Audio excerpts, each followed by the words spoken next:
Flash Report. Flash Report! Nakadali.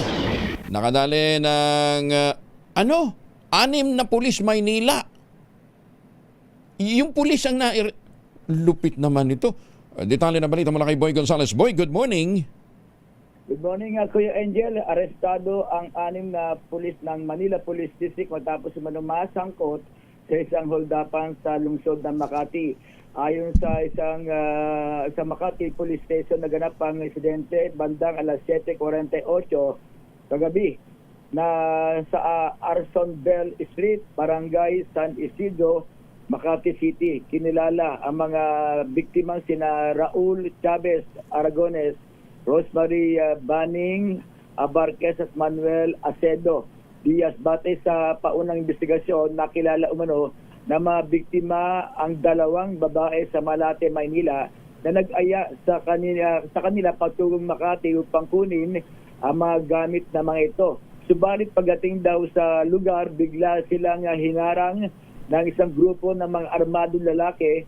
Tinutukan ng baril, pinadapa ang isa sa mga biktima at tinalian pa ng kamay bago kinuha ang kanilang mga personal na kagamitan. Matapos ang insidente, tumakas ang mga suspect sakay ng mga motorsiklo. Agad namang nagsagawa ng hot pursuit ang operation ang mga tawa ng Makati City Police na nagresulta sa pagkakaaresto sa 6 na pinagginalaan. Ang mga inarestong suspect ay kinilala mga pawang mga police staff sa sergeant, police corporal at 4 na patrolman na pawang aktibot na katalaga sa Malate Police Station 9. Positibo naman kinilala ng mga biktima sa suspect bilang mga pinaghinala. Sa kasalukuyan, nasa custody ng Makati City Police ang mga pinaghinalaan habang inihanda ang pagsampa ng kaukulang kaso laban sa kanila. Inaalam pa natin, Kuya Angel, ang panig naman ng mga tauhan, ang opisyal ng Manila Police District Station 9. Ito si Boy Gonzales. Pero, Boy, sa Arizona sa Pilipinas, una sa Pilipinas. Boy, nasa Makati sila ngayon. Diyan sila nakadetain. Nasa Makati Police ngayon yung 6 na pulis, Maynila. Ay, sus, may ginawa. Lalaki ng sweldo nitong mga... Hindi naman natin maintindihan. Dumayo pa para mang-hold up. Oo, Kuya Angel. Ang mga pulis na pag-alaman ko ay pawang nasa Station 9 na drug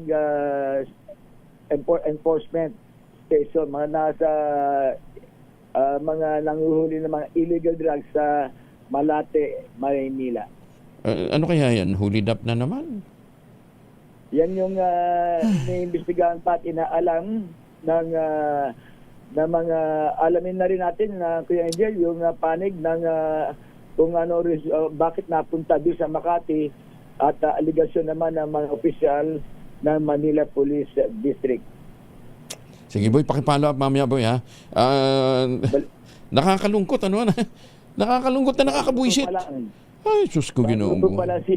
Bagong chief NP. Ay, nako. Lalaki na sweldo nitong mahinayupak na to pagkatapos manguhold na pa.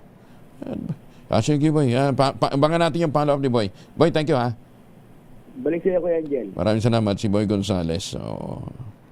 Di ba, paano ka naman hindi magigigil dito sa mga ito? Di ba?